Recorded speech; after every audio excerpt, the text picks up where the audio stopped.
tonight. This is the first time that we're actually putting together an alumni panel after we've been thinking about it for about 10 years. So thank you very much to the alums who agreed to come and talk and give us some insight into beyond that last internship that you do as a graduate or an undergraduate student, what happens then. So as you know, this program was called Museum Careers, Pathways to Success with an MA degree. And I'm going to just introduce each of the people now. And I'm going to ask you if you would come up and speak at the podium, because it's probably easier to project if you're standing up than sitting at a table.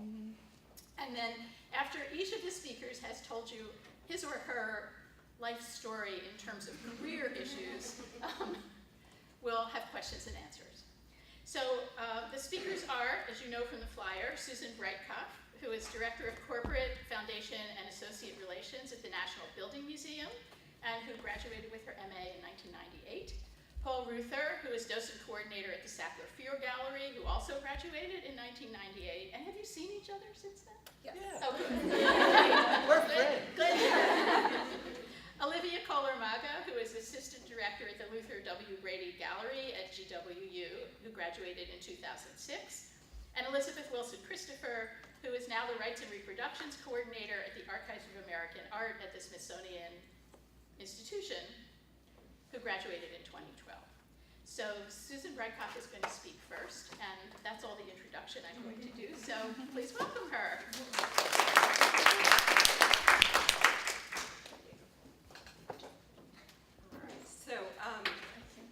It was a very winding path that got me to museums from my time at American. So basically what I want to start out by saying is that I always say that I went into journalism for the money.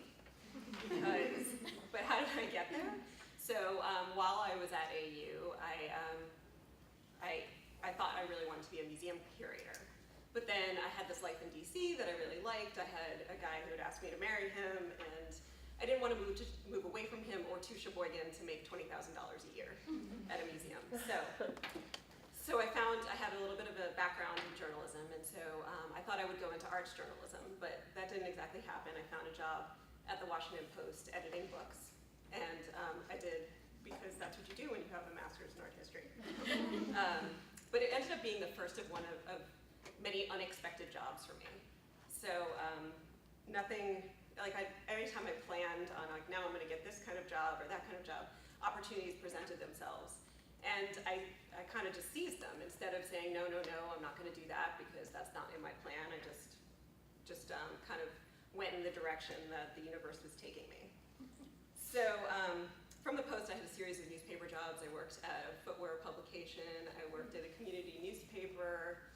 And then a job came up at what was then the American Association of Museums, now the American Alliance of Museums, to be an editor. And suddenly, everything in my career made sense. So all of a sudden, people stopped asking me, why do you have a master's in art history? And they kind of expected that I would have that kind of degree, so that was good. So I stayed there for about 10 years.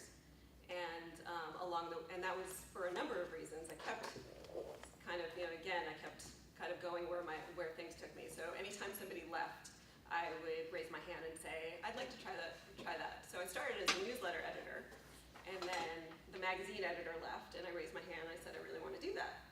And so I edited the magazine for a number of years, which also provided me a really stable base to start a family. So I had a couple of children. And I had a job that was interesting enough but didn't kind of overwhelm my time and enabled me to have small children.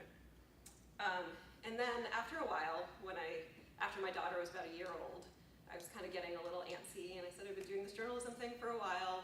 I'd like to try something else. So people in marketing left, and I raised my hand again, and I said I'd really like to try that. So I started doing more and more marketing and communications and started the organization's social media presence. And got a lot of really great experience that way. And after a while doing that, I got antsy again, and I had worked over those years really closely with the development department, and kind of really got interested in the way, I think when I was at AU, I was like, that's disgusting. I'm never going to touch anything to do with money. And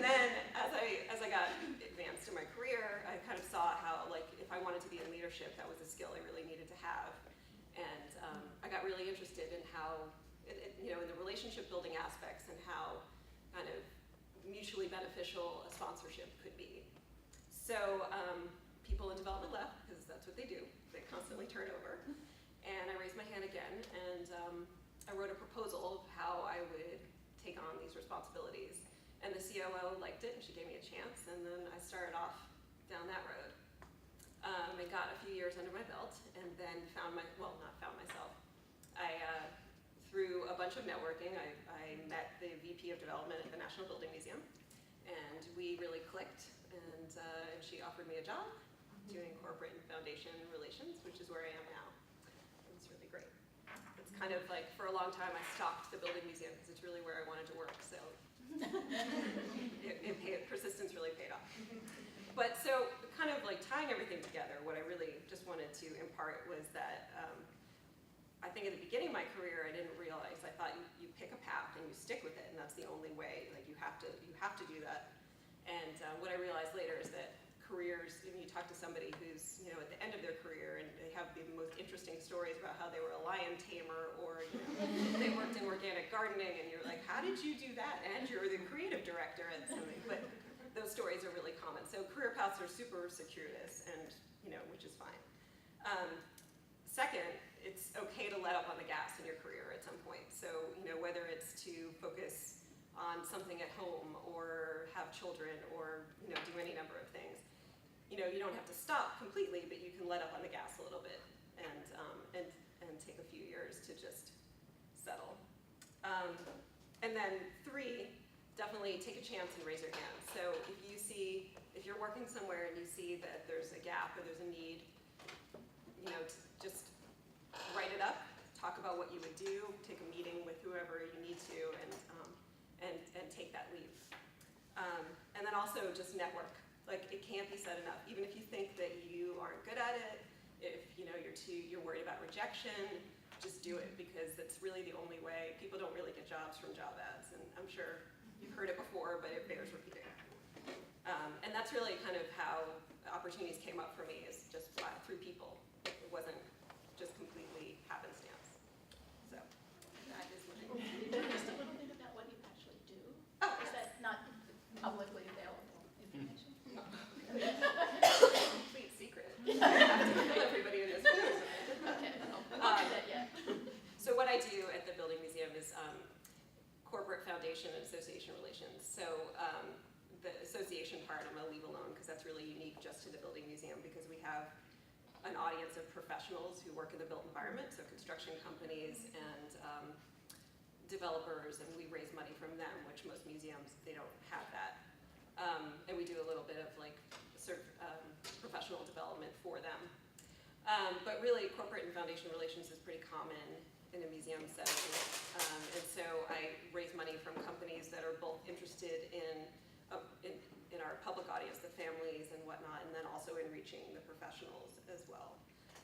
And then foundation, I oversee a grant writer who writes grants for government and private and family foundations. So. And you had that wonderful show this summer with the beach. The beach was, it was crazy. It was really crazy. We had, the summer before, we had done the maze. I don't know if anybody got a chance to go to that. And that was the biggest summer crowd that we'd ever had before, at 50,000 people. The beach, we got 182,000. We were completely unprepared for that many people, and it was, all of us were doing whatever we had to clean, to staff, and so, I was out there vacuuming a lot of mornings because, somebody had to clean up, and also, people are disgusting. It is really unfathomable what they leave behind. Did you get to keep one of those little plastic balls? I have several. Just one. And you can go to DuPont Underground, and you can, eventually, there's going to be an artist competition to use all the balls, so. Oh, that's great. They live on, yeah. They live on. Yeah. Thank you very much. Oh, you're That's great. Mr. Ruther.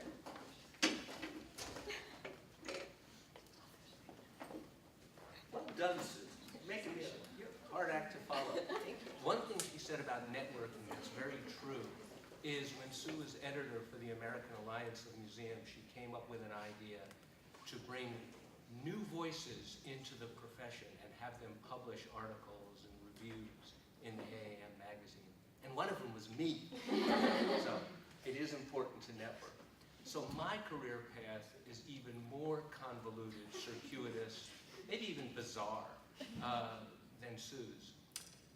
I started out actually needing graduate school to get a job in museums, but I had been in museums as a docent for 10 years before I applied and was accepted at AU.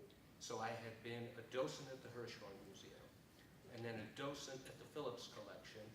When I was at the Hirshhorn, I was a volunteer. At the Phillips Collection, they pay you, I think, $35 a tour. And then if you do like in the evenings, it's $50. That's what they paid me when I started there in 1990. And that's what they paid me when I left there in 2013. Or rather, that's what I paid that's what they paid gallery educators, as they're called. So I had all this experience, but there was no way, I found out very quickly, no way I could get a job in a museum without going to graduate school. And happily, I chose this program and had 2 wonderful years here, studying with Dr. Gerard, Dr. Browdy, Dr. Langa. And then I was able to get an internship at the Smithsonian American Art Museum. That was through AU, so it paid off very, very nicely. From the internship, I became a curatorial assistant working on the artist George Catlin. I don't know. I think he's in your canon here at AU, right? George Catlin, American art, yeah. So I was like the George Catlin 24/7 research assistant for the curatorial department. Yep. It's all Catlin all the time. And it was a great job, but it was temporary. And what I learned about being in the curatorial department at the Smithsonian American Art Museum was that the path that was expected is you would take this temporary research job, you'd work very, very hard, and then you would go to some place like Muskegon or Sheboygan or some small town somewhere in the hinterlands, pay your dues for 8 or 10 years, and then if you were lucky, come back to Washington, New York, Boston, etc. I had a wife and family in DC at the time, so that wasn't tenable. So I did quite a few things in sort of the raise your hand category, try new things. I became a curatorial assistant for a science exhibition put on by a science research foundation called the Carnegie Institution of Washington. I knew very little about science, but I learned a lot and helped put together an exhibition, and I got to do registrarial duties, I got to do design. It sort of broadened my outlook. Mind you, I'm still a docent at the Phillips Collection while I'm doing all this. $35 a tour, job number 2, job number 3. And then a position opened up at the Phillips Collection. That was 2003, so I've been out of school for 5 years. It was sort of entry level in the education department, but they knew me because I'd been a docent there. And of course I had this great degree from AU, and I was hired into that department and then worked on teaching kits and public programs, essentially transformed myself from a curator persona to an educator. And that's what I do today at the Freer-Sackler. So I was at the Phillips for 2 years as public programs coordinator, 8 years as manager of school and teacher programs, focusing on museum-school partnerships, engaging students in arts integration, trying to spread art across the curriculum, a whole variety of tasks, working with schools, teachers, students, and integrating that into the museum. I was very happy there for a long time, but then I wanted to change, and a job was opened up at the Freer-Sackler, working with their docent program. Docents are a big deal at that museum. They have about 70. They are really the front line of interpretation. So I kind of went full circle from being a docent to managing the docent program. And I recently got a title change. This is the first time I've been able to say this. I'm now manager of docent programs. So this is different from being a docent coordinator in terms of my relationship with them, but nonetheless, important thing. And I guess one thing I've learned along the way internships are vital, volunteering is vital. Whatever you can do to get your foot in the door and spend time in museums. As an educator, it's pretty important to try to know something about your audience. So just out of curiosity, how many of you are interested in working in museums? Okay. Okay, so how many in curatorial? Okay, education? Anything you could get, it wouldn't matter what. What else? What other sort of Registrar. registrar? Mm-hmm. Development. Maybe like publications. Yeah, publications. Okay, so generally speaking, the best thing to do is get an internship and take every opportunity you can. Try to think of things that your supervisor doesn't have a chance to think of, because everybody in museums is crazy busy. Any project you get, any opportunity you get, think it through and how can this be made better. Show initiative, take initiative, be assertive but not aggressive, and opportunities generally arise. Networking is wonderful, knowing everybody that you can is a great thing to do, but most museums hire people they know. And if you're interning, volunteering, etc., that tends to be the best practice. I don't know how many former interns we hired at the Phillips Collection because they had proven themselves in a variety of ways. So, you know, it's not the most original advice, but it's good advice. It works pretty well. Okay. Thank you. Anything You else did I a lot should of cover? writing too. I mean, I remember you sent me those notebooks full of, didn't you develop a lot of that curriculum material? Yeah. Could you tell just a little bit about that? Sure. So one of the things I did at the Phillips Collection was produce teacher resources. And at the time, the museum was interested in these elaborate, beautiful teaching kits, we called them, that would help teachers integrate art across the curriculum. Most of our audience was not art teachers. These social studies teachers, language arts teachers, even the occasional math and science teacher, foreign language teachers, teachers in the performing arts. So how to adapt an artist to the teacher's needs and thinking about things like local, national standards of learning. Teachers need to justify why they're coming to the museum. At the same time, you want to make this art interesting and accessible to them and treat them as adult learners.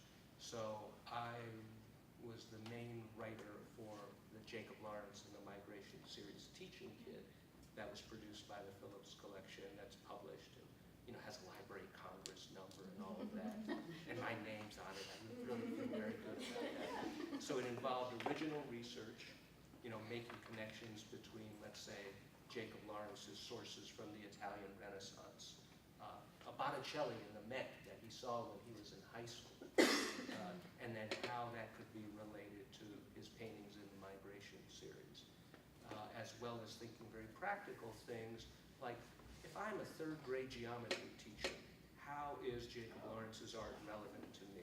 So geometric forms, ratios of colors, how the panels were divided up. There are ways to make this work more accessible for a teacher, not just in terms of being interesting to them, but how they can use it in the classroom. So I did a great deal of writing about that. And it seems like you had to do a lot of self-education too, because even though you learned some of that in my classes, you obviously learned more. I didn't learn about the math. Right, there's a reason why. Yeah. I guess this would go along with Sue's point about raising your hand and taking opportunities. If I had balked, I suppose, and said, you know, I find what teachers do really boring. I don't want to read about these standards of learning. I don't want to have to sort of think about what they need. I really just love the art, and I just want to get closer to it. I'd have been unemployed, I guess. Or maybe I'd been, you know, I don't know what I would have done. But part of it is just sort of being willing to learn from other people's perspectives and to make museums and art more accessible in a variety of ways. And that's generally easier when you have a sense of how people can connect to the art. Art history is a wonderful path into understanding art and culture, but it's not the only path. So it was sort of identifying those other paths and without compromising popularizing art history or scholarship, making it relevant. Thank you. And- Yeah. oh, That's good.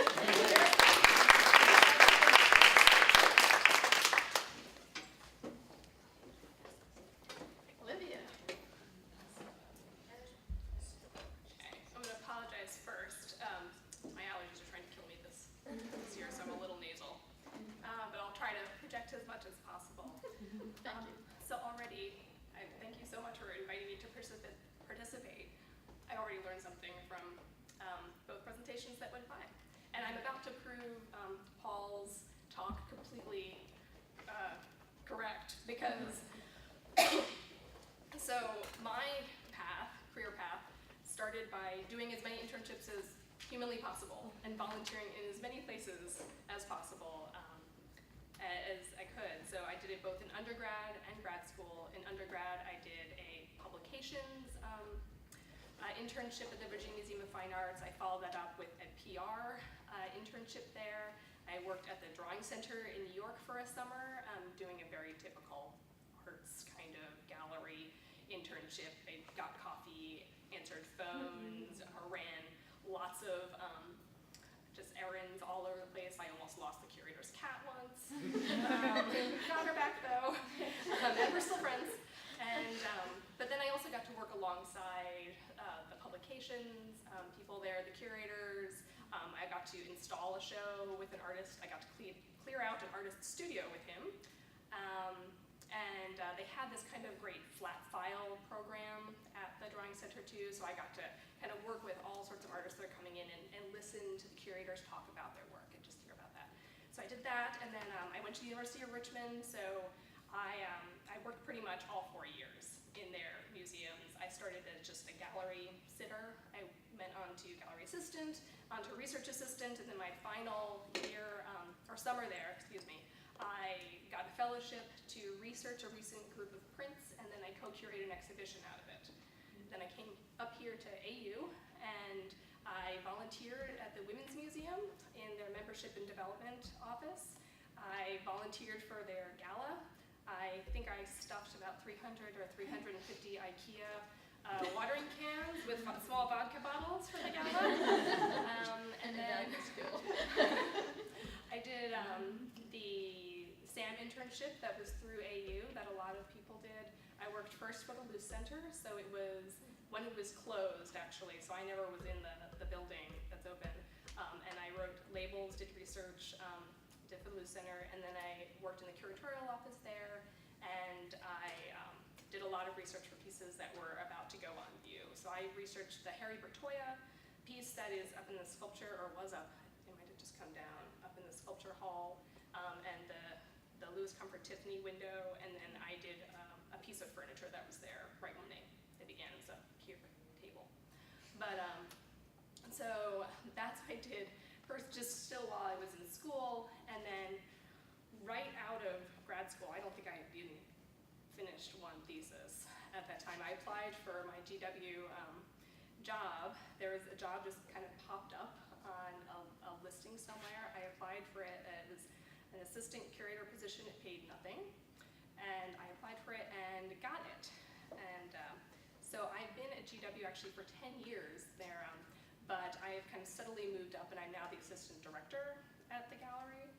And they pay you, right? They do actually pay me. It's very nice.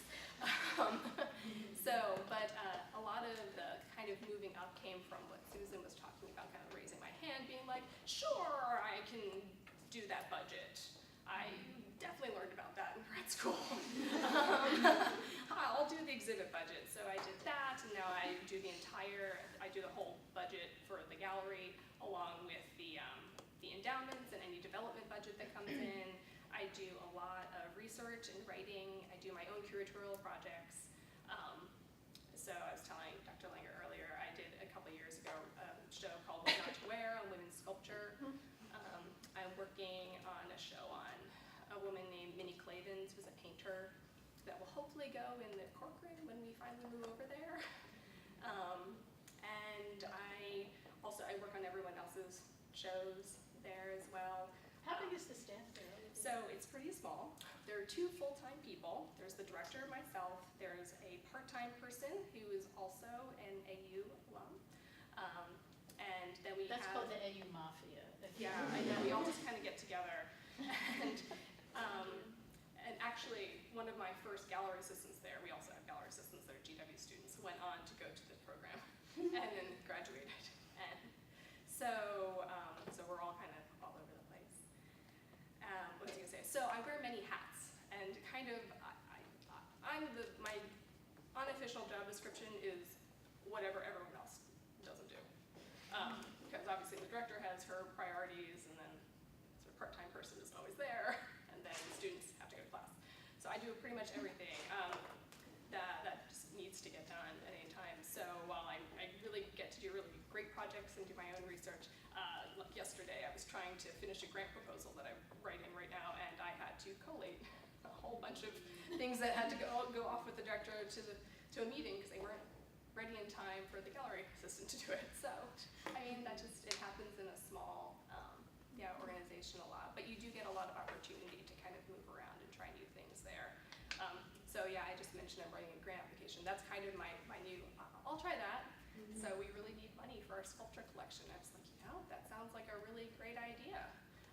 We'll try to do that. And I just realized yesterday when I was talking to my husband, I was like, it's not that strange that I'd be interested in grant writing, because a lot of what I do in writing exhibit text and writing an exhibit essay has to do with, writing a narrative and being persuasive and trying to tell people what you're trying to convey, and exact same skills that you're using in grant writing. So I thought that was kind of this interesting way of thinking about it. So I guess I was just trying to think about some things I could kind of impart.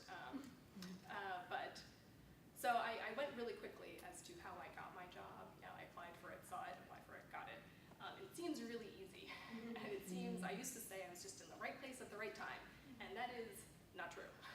I was lucky that it did not come up in the middle of the semester and I had to figure out how to, drop classes and such. But if you think about it, I had just come off comps, so I was probably as well-versed in Western art history as I possibly could be at that moment. I had every single person I knew read my cover letter and my resume, so there were absolutely no mistakes when it came through. When I got an interview, I prepared like crazy for it.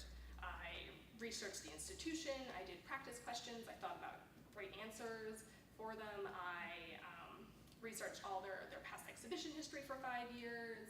I thought about people who might know everyone else in there, and I name dropped, and which is also, it's fairly important to kind of make those connections. And then I also brought with me to my interview a whole booklet of all of the writing I had done for exhibits, labels and brochures and everything. And the director once told me, she's like, you got the job because I could tell you cared. And so that really kind of showed me that just all that hard work was really important. And then I guess also kind of off of Susan too, I thought your career, you have to just remember that your career is more than your job. And so a lot of careers take these kind of funny paths, and you can be in a job but then also be fulfilling your passions and working on something else outside of it. So in addition to what I do in the gallery, I've also kind of raised my hand and been like, yeah, I definitely want to contribute to that catalog. I'll completely research that woman and write your entry for you. I'd love to curate that little group of sculptures for the auction. I'd love to work with you on at the Art League and kind of help pick pieces for that show. So it's just a lot of raising your hand and trying to make those connections.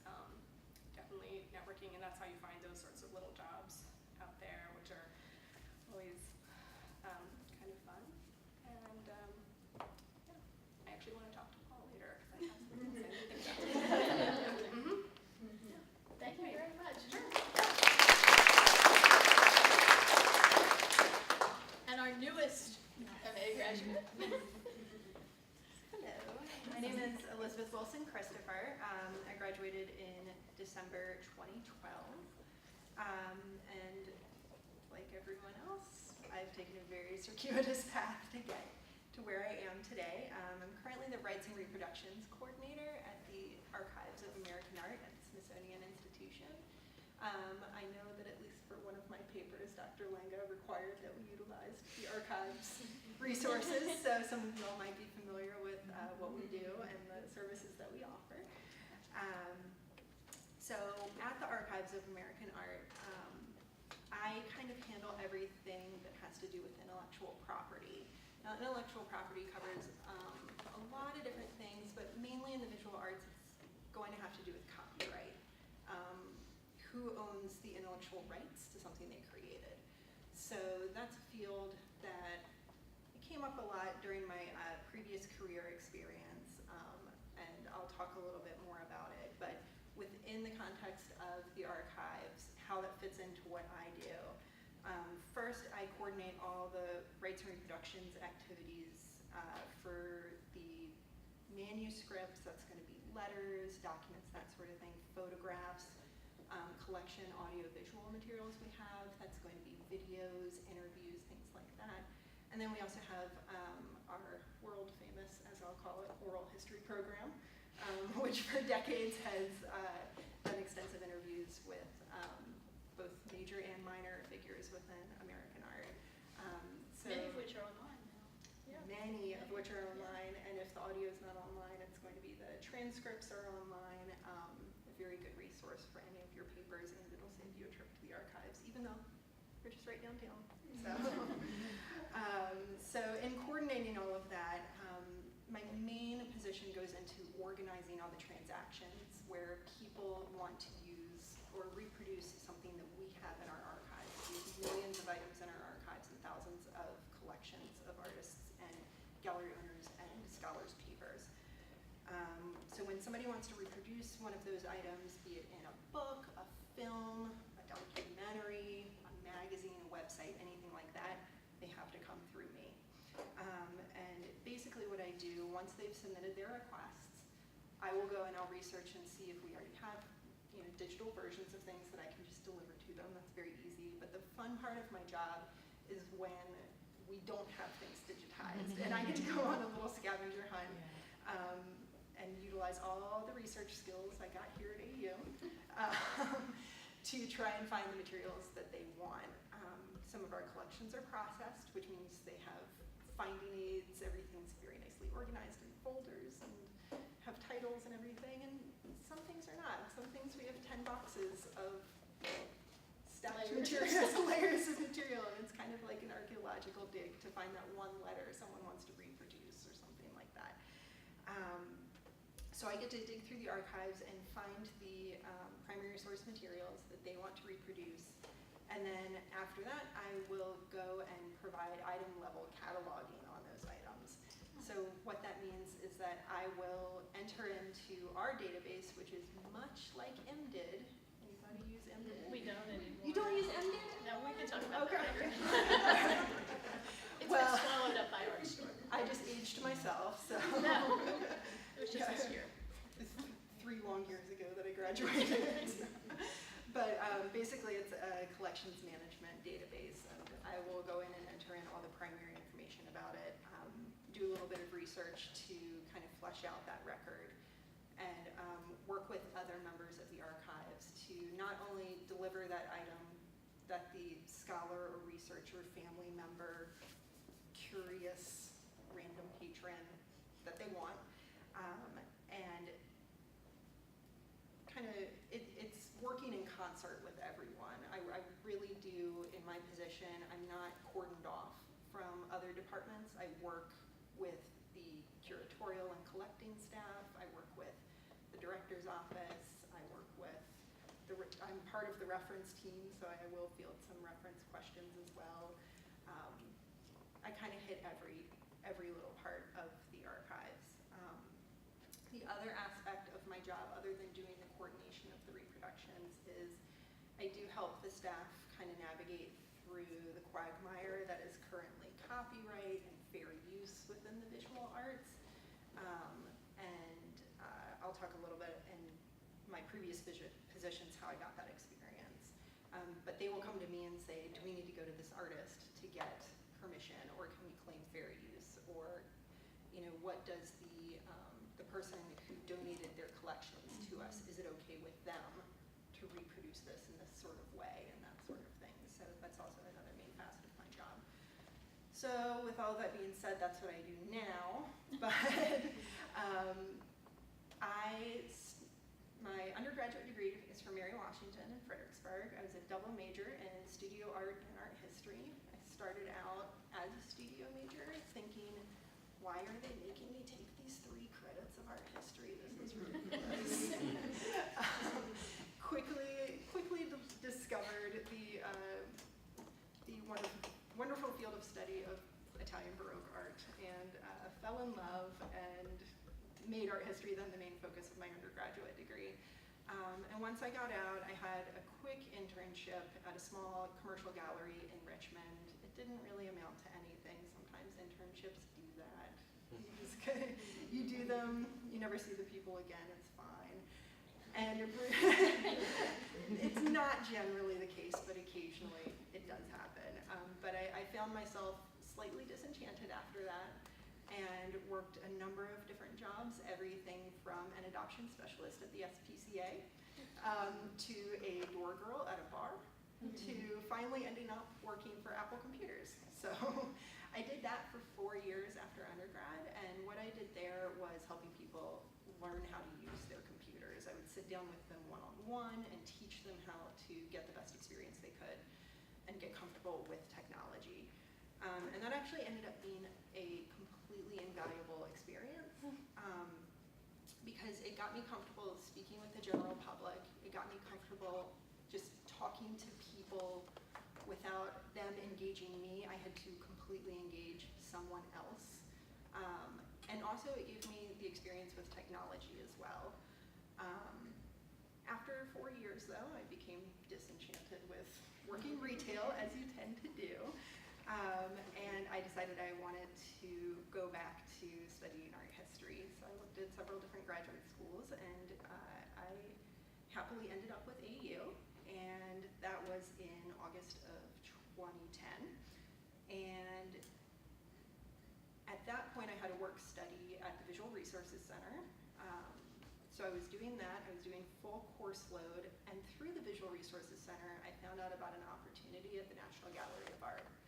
And it was a student assistantship. I did get paid, which was very nice. I worked there about 20 to 30 hours a week. And basically there I was working on, and it was very similar to the work that I was doing at the Visual Resources Center. That was, I helped to digitize and catalog collections, kind of like what you do in the Visual Resources Center with, I did some work with the slides, but mainly the digitization of the images from the books, providing that little bit of cataloging. And then at the National Gallery, I worked on a variety of projects spanning all fields of study within art history. I cataloged German rare reproductive prints, woodcuts, engravings, that sort of thing, American stereoscopes, Italian Renaissance drawings and sketches, and photography of Roman architecture. So we study all those things.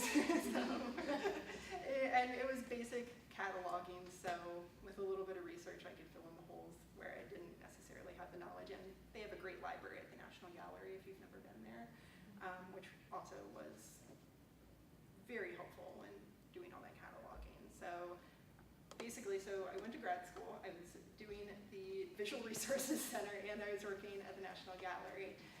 So I did that for 2 years. And through my position at the National Gallery, I found out about a position at the Smithsonian American Art Museum.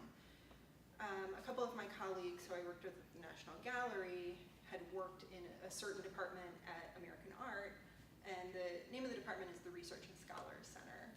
And that's going to handle, they have several photo archives, they handle the museum's fellowship programs, the internship program, and the one that I worked with the most was their academic journal called American Art. And at American Art, meaning the journal, not the museum specifically, there I gained a lot of experience that had to do with my past positions at the VRC and at the National Gallery.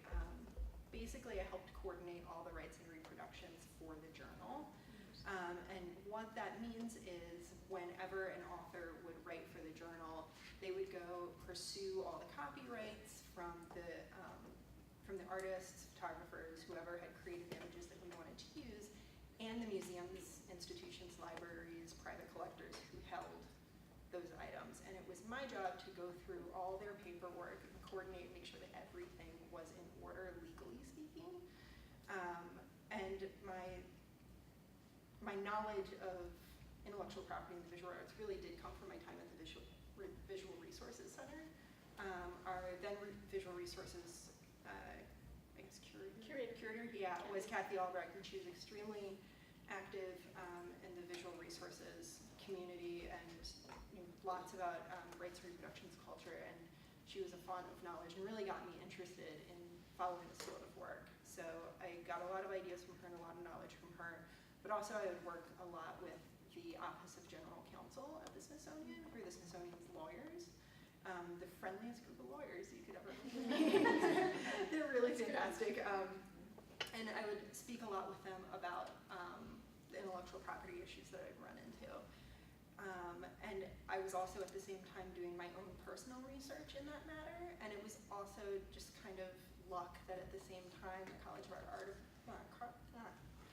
Association was doing all of their fair use studies and studies about permissions culture and the visual arts. So that also gave me some really good jumping off points. So through that position, I became friends with the Rights and Reproductions Coordinator at the Archives of American Art. We became very good friends, and it was someone with whom I could get very nerdy about copyright talk. So she and I would get together and just talk about all of that, and she's out. And when she actually left that position, she recommended me for her replacement. So I did have to go through the whole Fed jobs, the USA jobs, if anyone's ever had to go through that. I did have to go through that whole thing, but I did make it through and went through the whole interview process in culinary arts, and yeah, so I landed there. Yeah, I think So it as far sounds as like my circuitous path to get there, Yeah. it was very much based on first gaining a little bit of real world experience outside of academia, outside of museums, outside of art history. If you're at all thinking about it and you have the resources, I generally recommend if you can take a year, focus on yourself, focus on what it is that you're passionate about within the visual arts. It's never a bad thing. It's not a bad thing to go straight into it either. But I'm just here to tell you that even if you take 4 years off, you can still get back in there. Right. Yeah, and my parting words will be networking, networking, networking, because the reasons that I found the jobs that I did were through other people with whom I worked, and they would recommend me then to fill in that next position. And the other thing is get some administrative experience under your belt, working with contracts, working with budgets, that sort of thing, because as much as being in the curatorial department and researching all the time is a lovely position, most museum jobs are not researching all the time. They are, a lot of them are desk jobs, be them registrar jobs, be them working with fellowship departments or internships, or even the administrative department in a museum. There's all sorts of routes you can go, but a lot of them do require that experience. So if you do have an opportunity to hone those skills, I would definitely recommend doing so.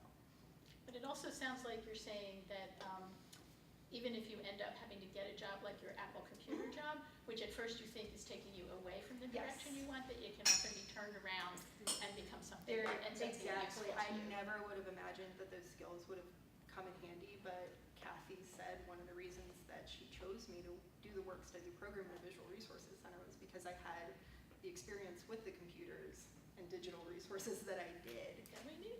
Yeah, exactly. So you never know how those little weird jobs are going to come back and help you. I can't say working as the door girl at a bar really helped me very much. But there's value to be had in sometimes if you get off that path a little bit, there's often value to be had in the skills that you gain. So. Thank you.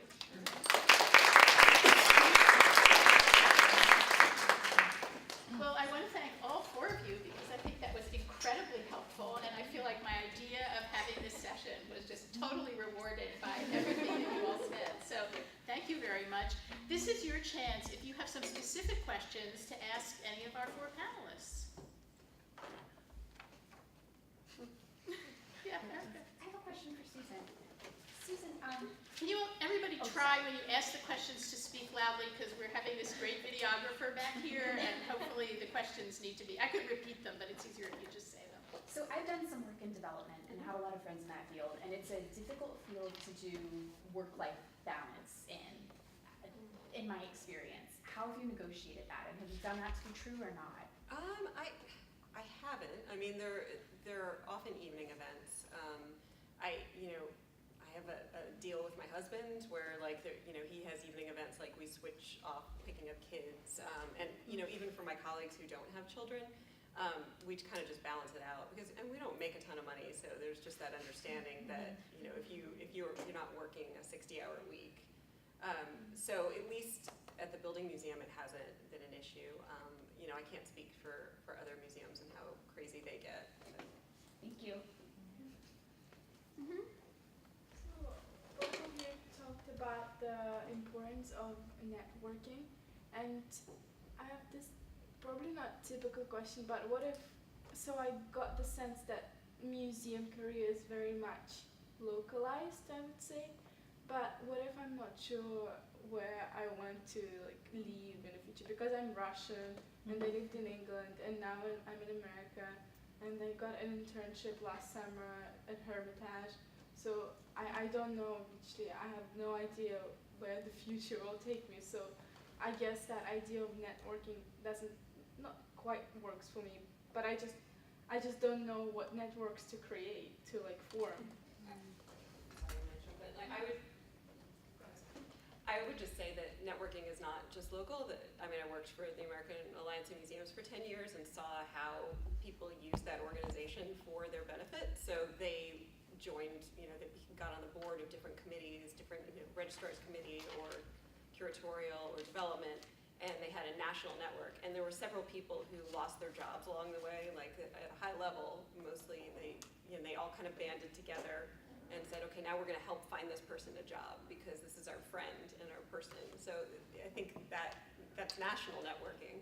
There also are international museum organizations as well. There are lots of different, there's CAA, there are a ton of organizations that you could get involved in that wouldn't just be so localized. Can I add to that too? Just with AAM too, networking doesn't necessarily have to be face-to-face.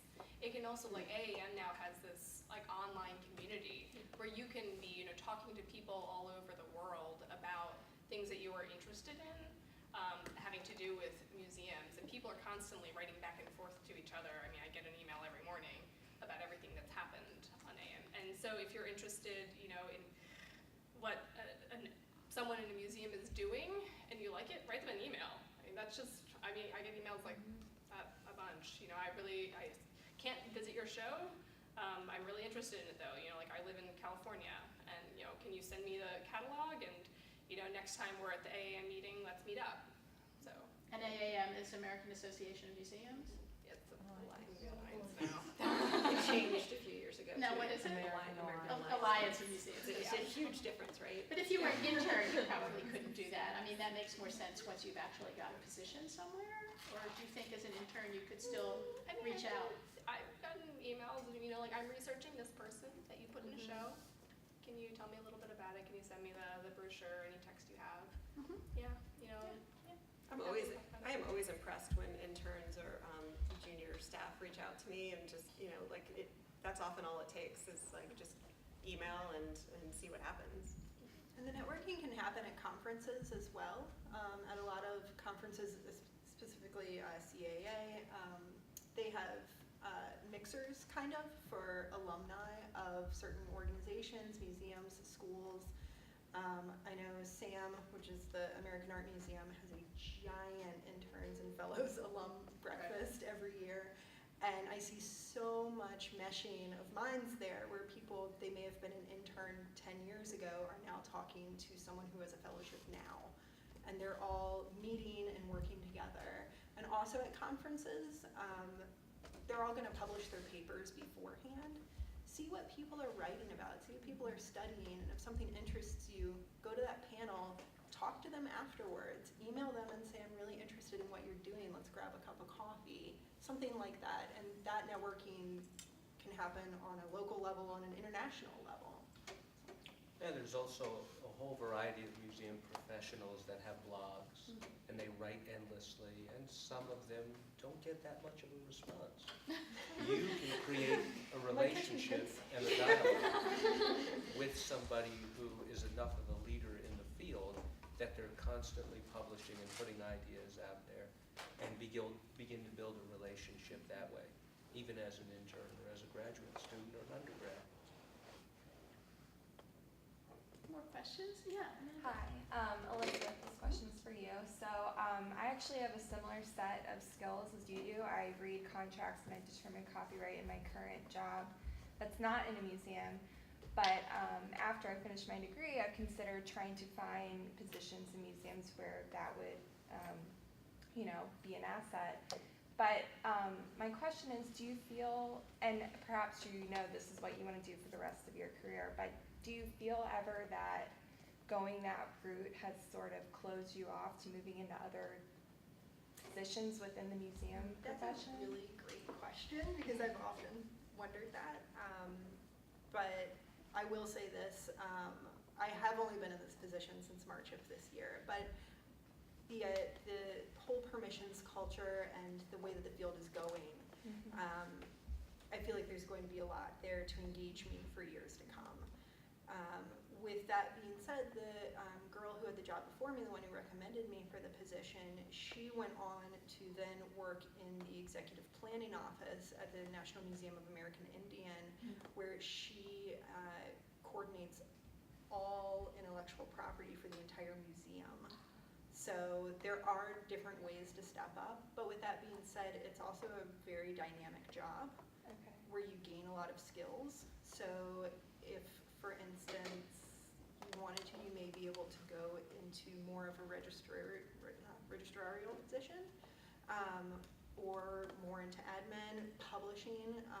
Publications departments of museums often need skills like that, and you're not necessarily the coordinator of the rights and reproductions outgoing, you're planning for them coming in. Things like that. So there are other career paths, but yeah, I'm enjoying it as it is right now. Sure. More questions? Yeah, Fana. Well, I have a question. Loudly. Sorry, as much as you can. I have a question about internships, and a problem I have is I've done many internships in different fields, but the kind of question I have now is, am I better off pursuing another internship and sticking with it and just going that route, or doing, that entry-level job and something random? Like, I don't know.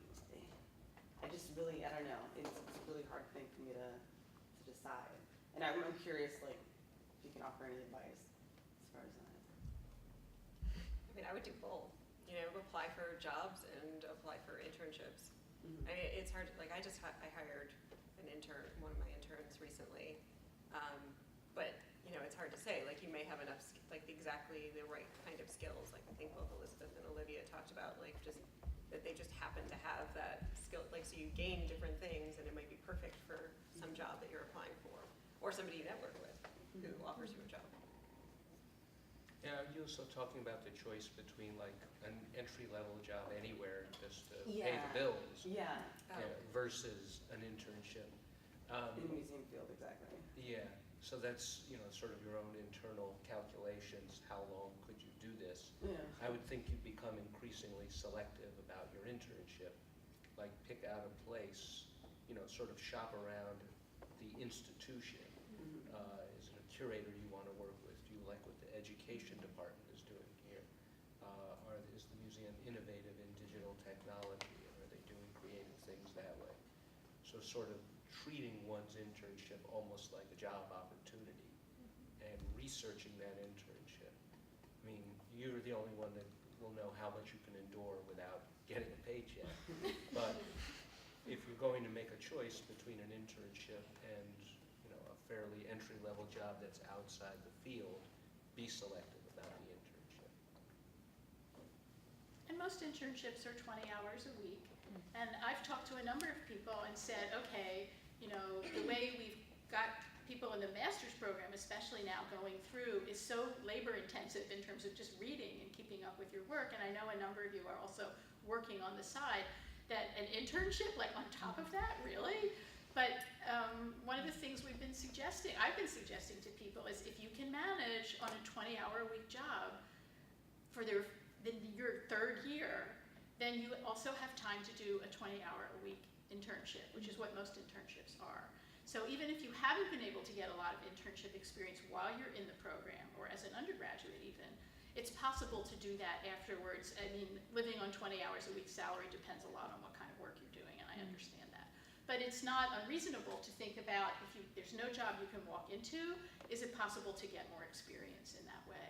And you were asking a question about sort of, this is a very local panel because they're all alumni who are still in the Washington area. But I think, Paul, you were talking about Sheboygan and some of these other places. But I think that if you are not tied for reasons of family or partnership with somebody who needs to stay in the Washington area, small museums all over the country are much more open to hiring people with a master's degree, maybe not with just a BA. But being willing to move around the country, I think, really opens up your options, rather than saying, oh, I have to be in a big city. And you may say, but I really want to work at the Hirshhorn, but I really want to work at the Smithsonian American, but I really want to work at the National Gallery. But if you're willing to move further, there are more opportunities, I think. And I have friends who went to graduate school with me who only have a master's. I think this is still possible.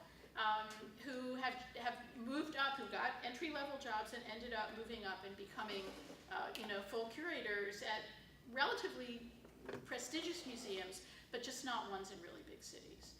So that's just something to sort of build into your calculus. And the recommendations you can get from people that you worked with as an intern here in Washington work for you out in the larger world as well. So that's another kind of networking from your professors and from people that you work with in internship. And some of the larger institutions, like the Smithsonian, has a digital volunteering program where they have projects that you can work on your own time in your own house. Really? Yeah, so the oral history. Yeah.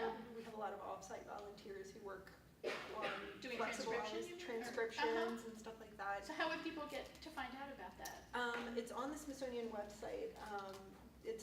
I believe it's the office Under volunteering? Or something? Yeah, exactly. And there's opportunities there where you can do that on your free time. Maybe you devote 5 hours on a Saturday morning and you say, this is just going to be my volunteer time where I get this.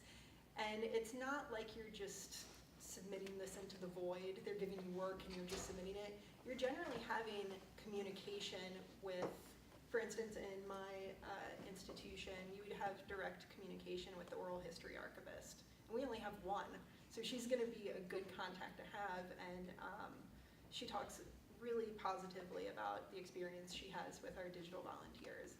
So with some of the larger institutions, there might be some creative solutions to maybe taking that entry-level position while also gaining some experience. So those of you who have a master's degree and are here and are doing something interesting in a museum, would you just stand up for a minute and tell people what you're doing? Come on, Caitlin and Kelly. Who else is here? I'm Kelly Daly. I graduated in 2015 this year. I work at the Phillips Collection right now. I started in education as an intern. I was there under Margaret and Brooke, focusing on the American undergrad. I interned there. Kelly, turn around and talk to me. I interned there for a year and then stayed on part-time and did contract work, and now I am the manager of academic programs and partnerships at the Phillips, and I work with their academic programming and partnerships. Yep, that's what I do. My name is Caitlin. I have met some of you. I am also at the Phillips Collection. I also graduated from here in 2015. I am the executive assistant to the director and the board of trustees at the Phillips, so I do sort of everything. I do publications, development, campaign work, run errands. So I was an intern there for a semester and interned all through grad school while working. So. Maria, could you tell people what you do, even though it's not in a museum? Oh, sure, certainly. I'm Maria Mann McDonald, and I was just actually, this is really sad, I wrote down all the dates because I was trying to remember when I graduated going back, but I think I've been teaching now 6 years full time. I had sort of a roundabout way of also figuring out exactly what I wanted to do, and I'm still not sure. I worked at Sotheby's after college in the Americana department, and then moved here and also worked at the Phillips for a year around 2008. And when I was applying for graduate school, I really thought I wanted to go into museum education, and I was a huge fan of the teaching kits, which are amazing. And I still use the Jacob Lawrence one all the time. And then as I started the program here, I think I realized that what I really loved was the education side and the teaching part. So I ended up getting my teaching degree at the same time that I was working on my master's here. And so now I teach AP Art History and AP European History and Humanities at a Catholic high school in Arlington. And then I chair the Fine Arts department there. So I've spent a lot of time in band meetings and trying to foster collaboration between our studio art and our drama and music programs. So that's sort of been my route, and I love it, but I'm sort of at a point where I'm finding that the balance in life is a little difficult teaching. It's pretty common to be at a school 12, 14 hours a day. So you sort of start to wonder, how is that feasible long term and someday with a family? But I find the teaching so rewarding. So, but I would say even when I started teaching part-time, just AP Art History and AP Humanities. And a teacher had to resign for personal reasons, and on Friday I was asked if I would like to start teaching world history, and I said sure. And so on Monday I started teaching world history, and I was a history and art history major in college, but it's been a little while since I taught about Mesopotamia with 2 days notice, but you make it work, and this is probably why I'm a little overwhelmed, but you just take advantage, I think, of those opportunities, and it's the little things here and there that I think end up helping the most. So, yeah. Thanks. Anyway, sort of skipping here. Anna, do you have a job that you want to talk about now? Not museum related, which is kind of my own quandary, but I do freelance research for National Geographic magazine. I've been doing that for like 4 years now, which is my problem has been like trying to transfer that into a museum setting, and which is, I guess I'm on my own winding road. But Okay, well, thank you so much for coming. We're really happy that you are all here. I hope this has been helpful to you. And now go out and eat